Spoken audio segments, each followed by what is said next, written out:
Welcome back to Biomed Buddy. Today we're going to talk about the distribution of the power supplies. This is simply the introduction to the power supplies needed to run the STA compact. Let's go through the main components. Power on switch on the left hand side of the instrument. That goes to a filter, through the two main fuses to the transformer, which gives you several inputs depending on what power you're running. In the United States, of course, we use 115, 120, same thing. Okay, from the transformer, puts out three separate type of power. Those three are 220, 28, and 20. The 220 goes to the fans, the vacuum pump, and the switching power supply. The 28 volts goes out to the 4-axis board to supply power to the stepper motors, to the temperature regulation board for the product drawer stirring motors, and for the cooling pump. The 20 volts goes to the rectifier. From there it goes to the fuse board. From the fuse board you get 4 separate groups of power supply, all being 26 volts DC. These 4 groups are distributed to the motherboard, and we will go through those at a later time.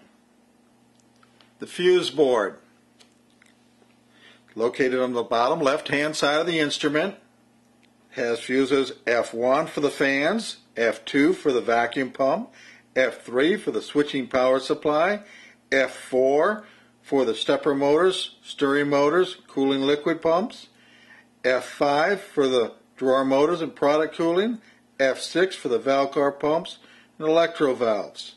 F7 is for the tube Z3 heating and measurement block and DC motors. F8 is for the photometric lamp.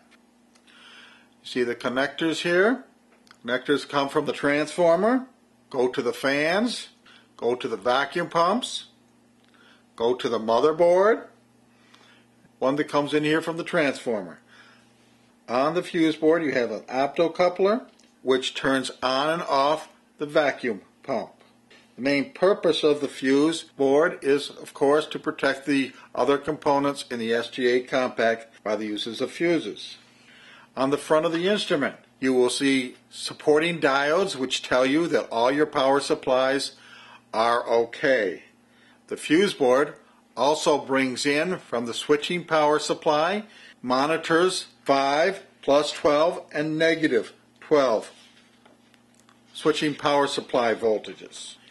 It is important that the power supply, specifically the 5 volts DC, be at 5.2 volts.